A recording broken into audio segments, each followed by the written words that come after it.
Salmo 42. E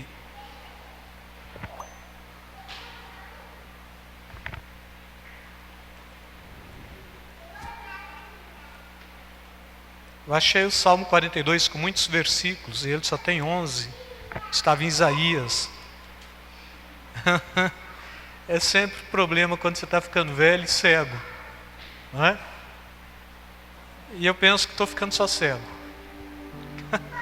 Mas me engana que eu gosto, né? Estamos ficando velhos. Salmo 42, irmãos, este salmo, ele aqui está na Bíblia, que é de estudo, é o masquil dos filhos de Coré. Só que esse salmo é de Davi mesmo. Depois eu explico para vocês por quê. Versículo 1, todos acharam, amém? Diz assim a palavra do Senhor: a minha está falando servo, mas eu gosto de corça. Como a corça anseia pelas águas, pelas correntes das águas, assim suspira minha alma por ti, ó Deus. A minha alma tem sede de Deus, do Deus vivo. Quando entrarei e me apresentarei ante a tua face? As minhas lágrimas servem de alimento, dependendo da versão, de pão, de dia e de noite, enquanto me dizem constantemente: onde está o teu Deus? Lembro-me destas coisas enquanto dentro em mim derramo a minha alma, de como eu ia com a multidão, guiando a procissão à casa de Deus com gritos de alegria e louvor entre a multidão festiva. Por que estás abatido, a minha alma? Por que te perturbas em mim? Espera em Deus, pois ainda o louvarei, meu Salvador e meu Deus. Ó meu Deus, dentro em mim a minha alma está abatida, porquanto lembrar-me-ei de ti desde a terra do Jordão, e desde as alturas do Hermon, desde o monte de Mizar. Um abismo chama outro abismo, ao ruído das tuas cataratas, todas as tuas ondas e vagas têm passado sobre mim. De dia o Senhor dirige o meu amor, o seu amor, e de noite a sua canção está comigo, uma oração ao Deus da minha vida. Digo a Deus, a minha rocha: por que te esquecestes de mim? Porque ando em pranto por causa da opressão do inimigo. Os meus ossos sofrem agonia mortal, quando os meus adversários me afrontam, dizendo-me o dia todo: onde está o teu Deus? Por que estás abatido, ó minha alma? Por que te perturbas dentro em mim? Espera em Deus, pois ainda o louvarei, meu Salvador e Deus meu. Amém? Podem sentar, amados.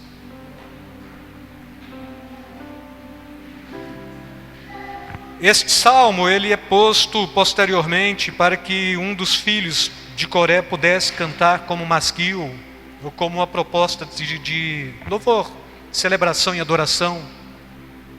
Mas o dono deste salmo é Davi.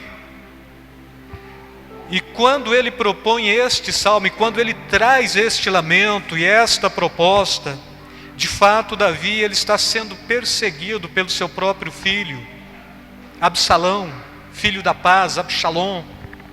Quando então o próprio Absalão levanta contra o seu pai, quando então o próprio Absalão conspira contra o reinado de seu pai. E a Bíblia nos traz esta proposta de um homem que foge, do Davi que foge.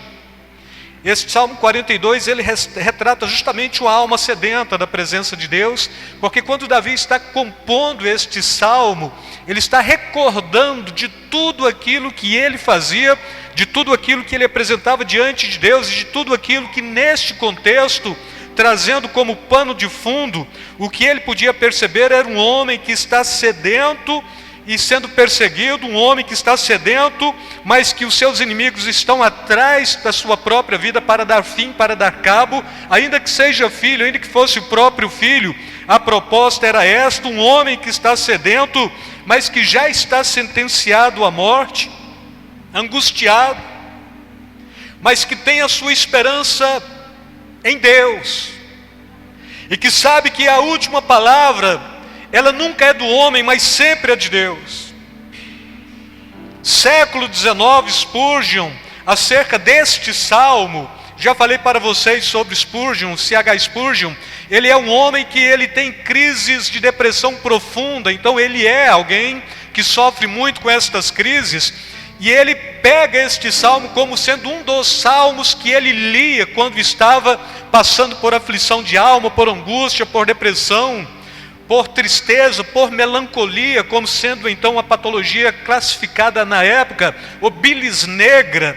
E quando Davi está então trazendo também esta proposta deste salmo, ele é um homem que está sabendo que a presença de Deus é sempre contínua, mas que está sofrendo, que a alma está sedenta, porque a proposta é de celebrar, a proposta é de poder reunir com o povo, a proposta é de poder juntar a multidão, a proposta é de poder sair em carreata, a proposta é de poder então estar continuamente em romaria. O termo é mais ou menos isto, celebrando e adorando o nome santo do Senhor, caminhando para a cidade santa, para Jerusalém, a cidade do grande Deus, a cidade do Deus Todo-Poderoso.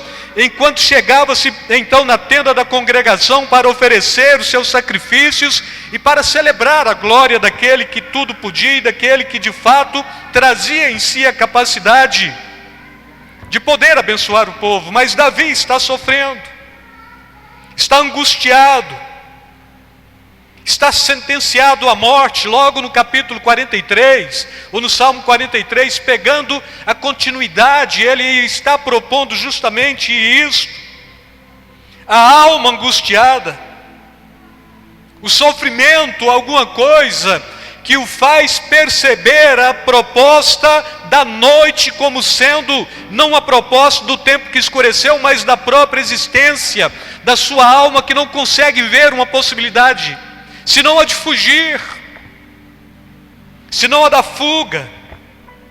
De Spurgeon ele diz: e a voz do crente espiritual sob depressão, desejando ardentemente a renovação da presença divina, lutando com as suas dúvidas e temores, contudo ainda mantendo-se em pé pela fé no Deus vivo. E ele consegue pegar este salmista e enquadrar dentro da estrutura e da condição da igreja, e propondo que assim arde a voz do crente que clama quando sofre, quando padece, quando está angustiado, quando está desejoso, quando está ardentemente buscando a presença de Deus, mas parece que tudo está muito distante.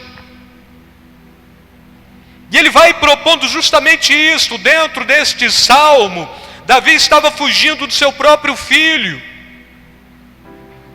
Ele podia ter eliminado tudo, acabado com tudo, destruído tudo, mas ele faz opção. Ele tem um reino, é um homem que tem toda a estrutura, que tem toda a capacidade, que sabe lutar, que sabe de fato fazer a guerra com muita legitimidade, mas que em detrimento daquela circunstância ele faz opção da fuga.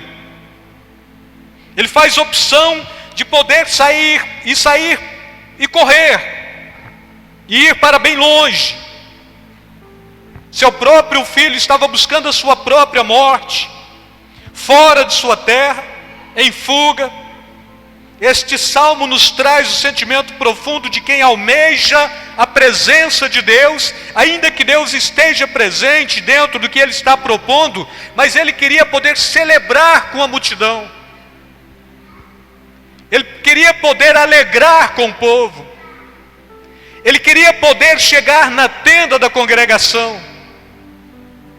Ele queria poder pôr a estola sacerdotal, porque Davi fazia isso. Ele queria poder adorar a Deus olhando para o lugar santo. Ele queria poder ter a presença de Deus como alguma coisa que não fosse privado de estar na presença e celebrando. Ou seja, ele queria estar celebrando dentro da cidade do Deus Todo-Poderoso e dentro da casa do Deus Todo-Poderoso, com um povo que servia o Deus Todo-Poderoso e que trazia em si esta alegria de poder estar presente e de poder estar celebrando o tempo todo. Mas no presente momento, este Davi, ele está fugindo, almejando a presença de Deus, mas fugindo. mas que está sendo privado desta presença. Deus, Ele nunca nos abandona, é fato. Mas homens podem tentar roubar o nosso sonho, a nossa paz, e pode tentar trazer frustrações para as nossas vidas. Homens podem tentar cercear a nossa capacidade de ir e adorar e celebrar o nome santo, assim como homens estavam cerceando da vida a presença do tabernáculo e das celebrações contínuas com a comunidade, com a multidão. Inimigos quebram a rotina da adoração do tabernáculo e da comunidade. Se a gente fosse pegar este inimigo hoje, ele tem nome também. Quantos Absalões não têm surgido na nossa vida para tirar e roubar a nossa paz, para nos fazer fugir, para nos fazer ficarmos angustiados e perturbados, sedentos da presença de Deus, como a corça anseia pelas águas. A minha alma tem sede de ti, mas não é meramente esta coisa da manifestação do Deus que aparece, mas é simplesmente a capacidade de poder saber que Ele sempre aparece, mas no meio da congregação e com o povo de Deus. É por isso que temos que ter em nós a capacidade de valorizar o culto, de valorizar a celebração, de valorizar a necessidade da presença do irmão, para que como multidão, como comunidade, juntos, alegrando, celebrar o nome santo do Senhor e saber que a presença dele se faz presente mesmo, e que a presença dele se manifesta para abençoar e para trazer alegria e quebrar qualquer possibilidade que possa tentar estancar esta alegria na vida da pessoa, do cristão, e nesse contexto, na vida do próprio Davi, sendo perseguido, sendo odiado, sentenciado à morte, privado da casa de Deus, privado da vida de celebração, privado da comunidade dos crentes. Assim, a melhor expressão é a figura apresentada por uma figura de linguagem, e ele traz 3 figuras de linguagem que mata toda a estrutura deste salmo: do animal sedento, da alma batida e das cataratas que caem nas suas costas.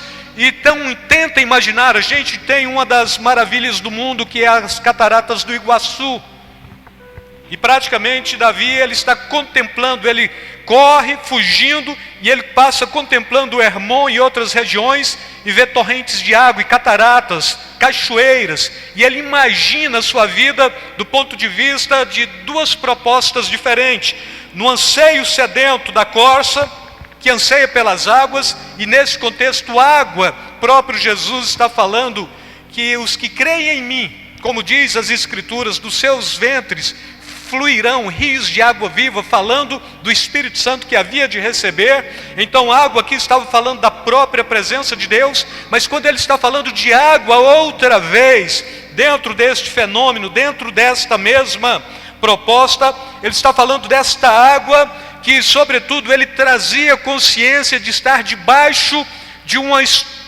escuridão, e de cachoeiras caindo, e de águas, de cataratas caindo sobre suas costas, porque isto era o peso do que ele estava sentindo na sua vida e na sua alma, nesse contexto em que tudo fugira, e a presença neste aspecto da alma, que tinha as cascatas nas costas mesmo, transmitia o conceito de alguém que está presenciando a própria capacidade do Sheol, aqui no Velho Testamento, e para a igreja do inferno.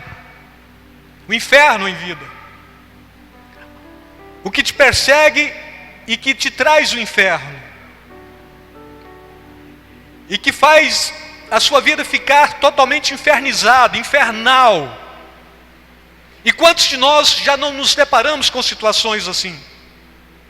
Você quer adorar a Deus, você quer celebrar a Deus, você quer estar no meio da comunidade, você quer poder prostrar e adorar junto com todo o povo. Você quer saber e ter a certeza de que quando você para de adorar, alguém continua adorando. Então a manutenção da glória e da adoração a Deus, ela é contínua. Mas aqui o Davi, ele está só, ele está isolado. E quando ele traz bem esta sentença do animal sedento, a corça que anseia pelas águas, da alma batida, ele tem consciência, ele está conversando consigo mesmo, ele está olhando para dentro de si e ele está buscando a causa. Por que te abates, ó minha alma? Por que te angustias dentro de mim? Espera em Deus. E quantos de nós não nos encontramos em circunstâncias assim, mas não agimos da forma que ele agiu, trazendo esperança, trazendo convicção, trazendo esta proposta da alma que está sedenta e da alma que há de ser saciada outra vez. E quantos de nós, em dado momento da vida também, nos encontramos totalmente dentro de uma proposta parecida com esta? Davi adorou, não tinha o que fazer senão adorar, louvar, mostrar a tragédia da sua alma para Deus. Ele está perturbado pela perseguição e pela profanação do Deus a quem ele servia. Porque o inimigo, quando ele entra para perturbar a vida de alguém, ele não contenta somente com o perturbar da vida, mas com a acusação e com a profanação. Onde está o teu Deus? Ele não é bom, ele não é poderoso, ele não pode todas as coisas, ele não criou tudo pelo poder da sua palavra, ele não criou todas as coisas do nada, simplesmente com a proposta, haja luz. Cadê o teu Deus? Quantos de nós já não fomos confrontados dentro de uma proposta parecida com a de Davi neste contexto? E quantos de nós não nos enquadramos bem dentro, como cristão, sincero e autêntico, da condição, pelo simples fato de estarmos adorando com legitimidade, e quem está de fora não compreende o que é ser um adorador legítimo. Tento compreender, irmãos, é Davi que está compondo isto, e ele está fugindo do próprio filho. Então praticamente ele está falando da perseguição de dentro da própria comunidade, do irmão que fala do outro, do irmão que persegue o outro, do irmão que levanta contra o outro. A gente já tem as trevas exteriores para intentar contra a nossa integridade. E aí vem as trevas interiores. O irmão que tinha que ser luz, que tinha que brilhar, que tinha que resplandecer, mas que escurece também para tentar perturbar a vida de alguém que de alguma forma é sincero e fiel a Deus na sua proposta de servir e de adorá-lo. Não será esta nossa condição de quem leva a sério o conceito de adorar em espírito e em verdade? Porque se você quiser ser um adorador, você vai ter problema dentro da casa de Deus. Lá fora você sabe que já tem, mas dentro da casa de Deus, você quer ser um dizimista fiel, o outro ironiza. O próprio cônjuge ironiza. Você quer ser alguém que se consagra ao Senhor, na casa do Senhor, na comunidade, o outro tira sarro de você. Você quer vir à igreja, alguém que é da igreja começa a desmotivar. Por que ir à igreja hoje?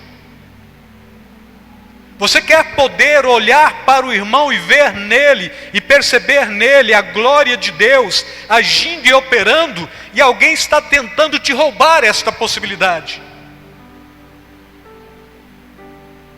A angústia vem, a depressão vem, porque a gente espera perseguição de tudo e de todos. E Davi, ele está esperando perseguição de tudo e de todos, mas é o próprio filho que está perseguindo. É o próprio filho que está tentando matá-lo, roubá-lo o rei, ou roubá-lo do reino, ou tirar o reino das suas mãos. Também não será esta a condição de uma alma sedenta. Paulo, ele está escrevendo, irmãos, em 2 Coríntios capítulo 7, versículo 5, ele está falando o seguinte: a nossa carne não teve repouso algum, antes em tudo fomos atribulados, por fora combates, por dentro temores. Quando ele está falando isso, ele está falando, olha, a gente brigava com o povo para tentar falar do Evangelho de Deus, mas quando a gente chegava dentro da igreja, tinha crente perturbando a gente. E a gente ficava angustiado. Era o que ele estava falando. Segundo lugar, este salmo também, ele nos traz esta condição das lutas e perseguições que nos vêm à consciência, e que traz aquele anelo e aquele desejo, e que remonta em nós a glória e a presença de Deus, e que de alguma forma tenta levar-nos a perceber aquilo que já passou e que foi bom, e que podia ser desfrutado outra vez. Este homem, ele está em depressão, porque ele está olhando para trás. Próprio rei. E quando ele olha para trás, ele está olhando de forma nostálgica, porque eu queria estar adorando, eu queria estar com o povo, eu queria estar celebrando, eu queria estar com a multidão, eu queria estar junto, louvando entre a multidão festiva, eu queria estar dando gritos de alegria. É o que a Bíblia está falando. Eu queria poder caminhar com a multidão em procissão, como sempre eu fazia. É o que ele está falando neste salmo. Logo no versículo 4 ele começa a propor isso.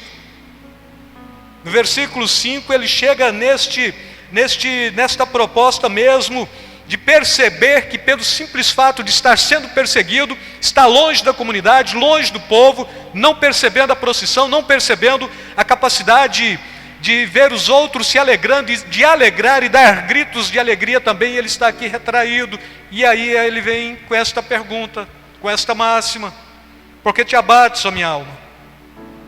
Por que estás abatida? Por que te perturbas em mim? Espera em Deus, pois ainda o louvarei.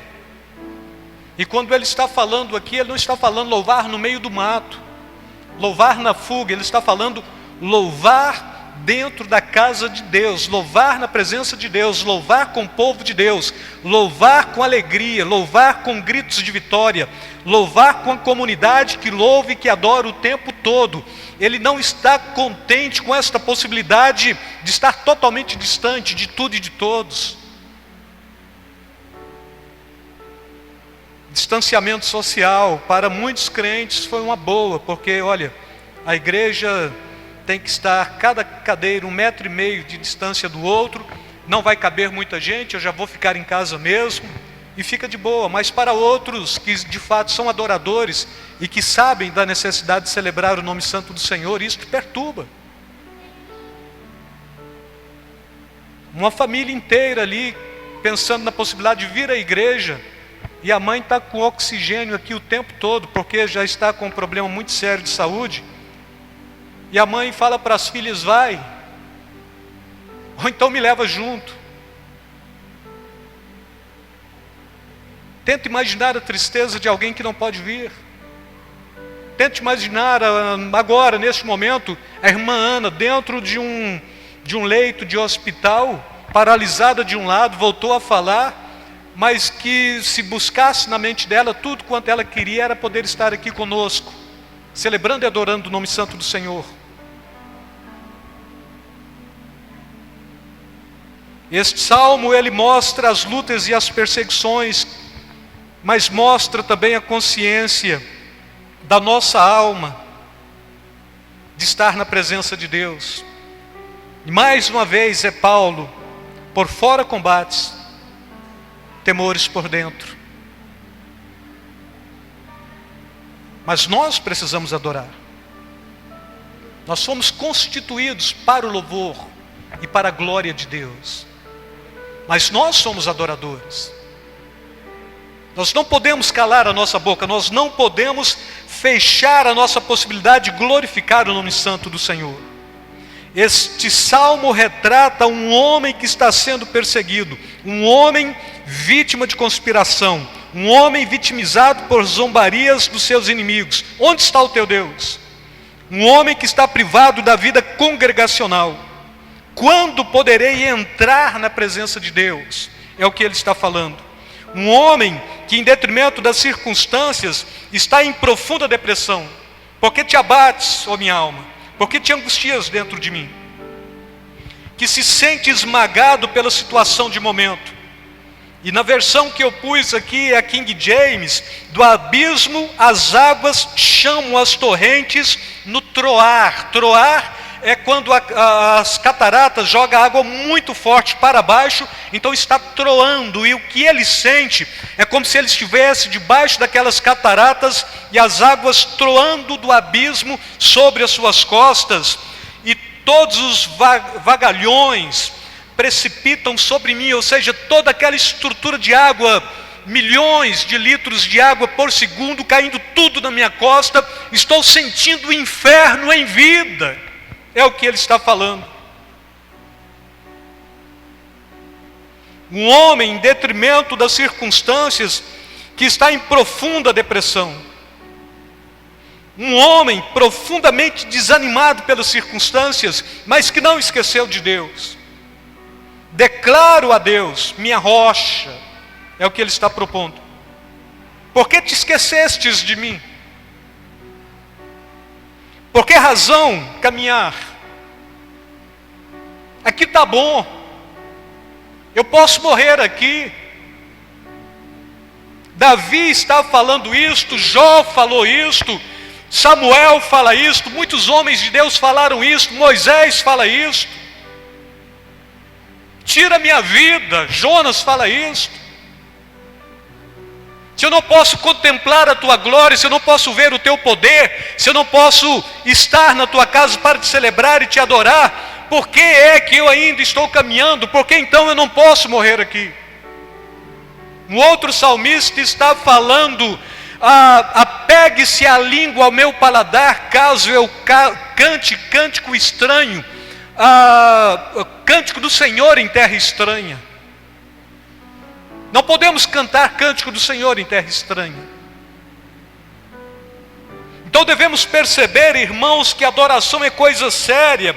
Tudo isto já seria o suficiente para baixar as guardas e para desanimar. Mas quando a gente para tentar perceber o que está acontecendo, a tragédia na vida deste homem, a perseguição, um exército que conspira contra ele, um seu general que apoia o seu próprio filho na rebelião e que toma o trono e que tenta matar a sua vida e tirar a sua vida para triunfar sobre Israel. Sobretudo a gente para e olha, este homem é um adorador. Ele não está blasfemando, ele está mostrando para Deus a condição da alma. Ele está celebrando o nome santo do Senhor. Se o adorador está tendo problemas com o inimigo, ele também deve ser um grande problema para o inimigo. Se o inimigo está te perseguindo, é porque você de alguma forma não está esboçando reação. Se ele está te perseguindo, seja problema na vida dele também. Não estou falando de homens, estou falando do diabo, estou falando do inferno, estou falando de Satanás, estou falando de demônios que tentam interferir na nossa vida, que tentam prejudicar pessoas que nos dizem respeito. Se demônios, se homens, se pessoas, se circunstâncias estão te perseguindo, seja problema na vida destas circunstâncias também. Esboce reação, adore, celebre, cante o nome santo do Senhor, adore o nome santo do Senhor. Eles estavam perseguindo um adorador. Agora, quem é este adorador, irmãos? Este adorador foi um homem que logo de início ele começa no cenário matando um urso, matando um leão, foi um matador de gigantes, que era guerreiro e que sabia fazer a guerra. Este adorador, ele ninguém mais, ninguém menos do que aquele que chama a atenção de um dos servos de Saul, quando ele estava sendo possesso. E aí 1 Samuel capítulo 16, 18, um dos seus servos pediu para falar e disse: tenho visto um filho de Jessé, o belamita, sabe tocar, é valente guerreiro, fala bem, é de bela aparência, e o Senhor está com ele.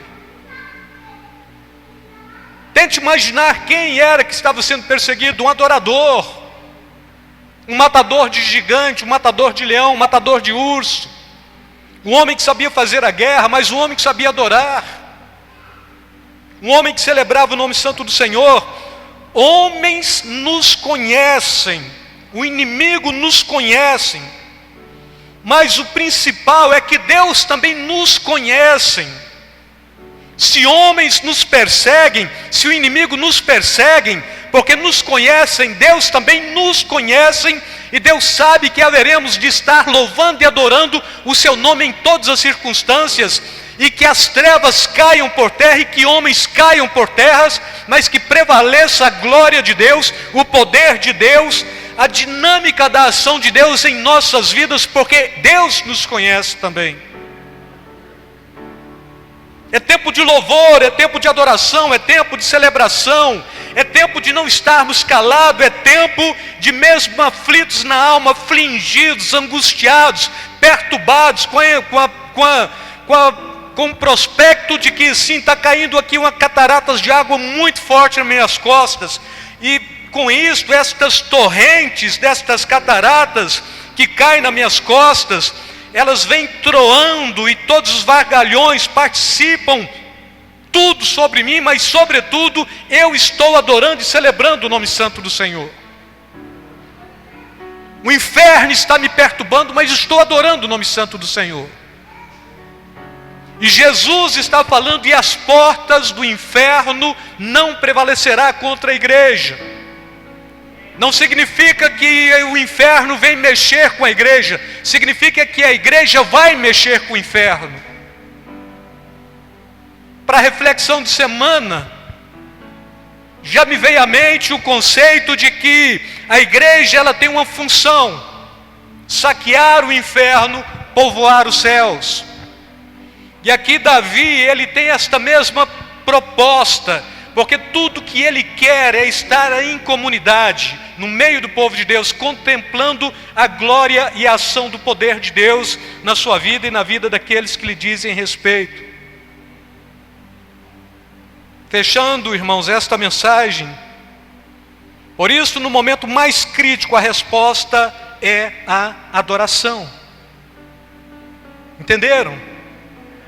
Fala para o seu irmão: no momento mais crítico, adore, celebre, glorifique o nome santo do Senhor.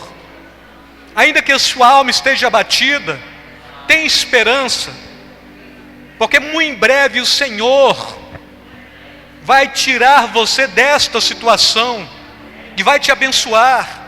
Espere em Deus. E o próprio Davi está falando: porque outra vez eu haverei de ver a sua face, ou eu vou estar no meio do povo, celebrando, dançando, gritando, salmodiando, porque é o povo de Deus e é na presença do Deus Todo-Poderoso. Neste contexto, o salmista traz esta proposta de busca da presença de Deus o tempo todo. No versículo 1, a minha alma anseia por ti. E depois ele continua: a minha alma tem sede de ti. No versículo 2, espere em Deus, pois ainda o louvarei pela salvação da sua face. No versículo 6, fixo o meu pensamento em ti. No versículo 8, durante o dia o Senhor me concede a sua misericórdia, e à noite comigo está sua canção e louvor. E ele não está falando de dia com sol e dia-noite com lua. Ele está falando de dia existencial. Porque se está claro, eu posso louvar, mas se eu entristecer, o Senhor entra no processo. É o que ele está falando aqui, irmãos, neste versículo. Durante o dia, o Senhor me concede a sua misericórdia, e à noite comigo está sua canção e louvor. Quando começo a entrar no quadro da angústia, da perturbação, da perseguição, da depressão, o Senhor me faz lembrar, tem um cântico que eu pus dentro do seu coração, tem um louvor que eu pus dentro da sua mente. É isto que o salmista está falando. No versículo 9, ele compreende, és a minha rocha. No versículo 11, porque ainda o louvarei, por tua presença salvadora, ó meu Deus. Ele sabe que haveria de ser restituído no trono, na nação, no tabernáculo, na celebração, no meio do povo, gritando, alegrando, festejando, pulando, porque Deus é Deus. E o Deus que ele servia é um Deus que tudo pode ainda hoje. Deus não muda. Ele é o mesmo ontem, hoje e eternamente o será. Até onde você suporta ir para saciar a sua alma da presença de Deus? Até onde você consegue chegar? Ele está falando, a minha alma, ela está ansiando como a corça anseia pelas águas. Até onde você consegue ir? Até onde Deus pode te levar? Porque chega um momento da nossa vida que a gente vai por conta própria, mas chega outro momento que Deus nos leva. E nesta proposta, se você é adorador, enquanto você pode, você adora. E quando você não pode, Deus te faz lembrar, eu pus um cântico nos seus lábios, eu pus um salmo no seu coração, eu pus um brado de vitória na sua alma, eu pus um louvor na sua mente. Você pode, você consegue. E a resposta, irmãos, para este salmo, ou toda a proposta deste salmo para o cristão, não desista, siga, vai avante. Quem está cantando este salmo é um dos filhos de Coré, mas quem de fato compôs este salmo foi Davi. Por que Coré está cantando? Porque Davi compôs, Davi foi restituído no trono, na adoração, na celebração, na comunidade, e ele pega isto, entrega para Coré, para o filho de Coré, e fala, agora você canta isto como masquil, você canta isto para celebrar, você canta isto para adorar, você canta isto porque isto foi o que o Senhor pôs na minha alma e me fez perceber. Canta, celebra, adora, glorifica, exalta, exulta na presença de Deus, grita, celebra, é o que ele está falando. Enquanto dentro em mim derramo a minha alma, de como eu ia com a multidão, guiando a procissão até a casa de Deus, com gritos de alegria e louvor entre a multidão festiva. Era isto que ele estava querendo, e foi isto que ele pôde ter de restituição, porque é isto que ele passa para um dos filhos de Coré, para que ele pudesse pôr isto nas páginas da Bíblia, para servir de proposta ainda para os dias de hoje. Assim como Davi sofreu, você pode sofrer, mas assim como ele adorou, você pode adorar, e assim como ele triunfou, você pode triunfar, porque Deus é contigo, o Espírito Santo é com você, e quando você pensar em fechar os seus lábios, o Espírito Santo te faz lembrar, mas eu pus um novo cântico dentro de você. Canta, celebre e adore o nome santo do Senhor. Deus é conosco, irmãos, Deus é com você, Deus é com cada um de nós. Deus não permite que o seu justo sofra até a morte, mas Deus permite que o seu justo sofra, e caso ele venha até morrer mesmo, ele está morrendo para ressuscitar, é para a vida eterna, é para glorificar o nome santo do Senhor. Deus não permite que o seu servo, que o seu santo, que o seu justo perca a salvação, e nós somos este povo, e nós somos estes que o Senhor constituiu para dar continuidade àquilo que Davi fazia, celebrava, adorava, glorificava, estava no meio do povo, abraçava gente, cantava com gente, pulava no meio do povo, exaltava na presença de Deus, contemplava a glória de Deus, punha a estola sacerdotal, mesmo não sendo sacerdote, Deus ouvia. Saul tentou pôr a estola sacerdotal, Deus o reprovou. Davi punha, Deus aceitava, porque homem segundo o coração de Deus, e nós somos pessoas segundo o coração de Deus também. Amém? Quantos de vocês compreendem o que eu falei? Quantos de vocês compreendem o que foi transmitido nesta noite? Ansiamos por algo mais, e Deus tem algo mais para nos oferecer. Queira lembrar da presença de quando você estava festivamente no meio do povo. Queira lembrar de quando você tinha toda a possibilidade de se alegrar e gritar e exaltar na presença de todos. Lembra da glória de Deus, lembra da unção de Deus, lembra do poder de Deus na sua vida. Amém? Quantos podem ficar de pé neste momento? No nome de Jesus. Glória a Deus. Glória a Deus.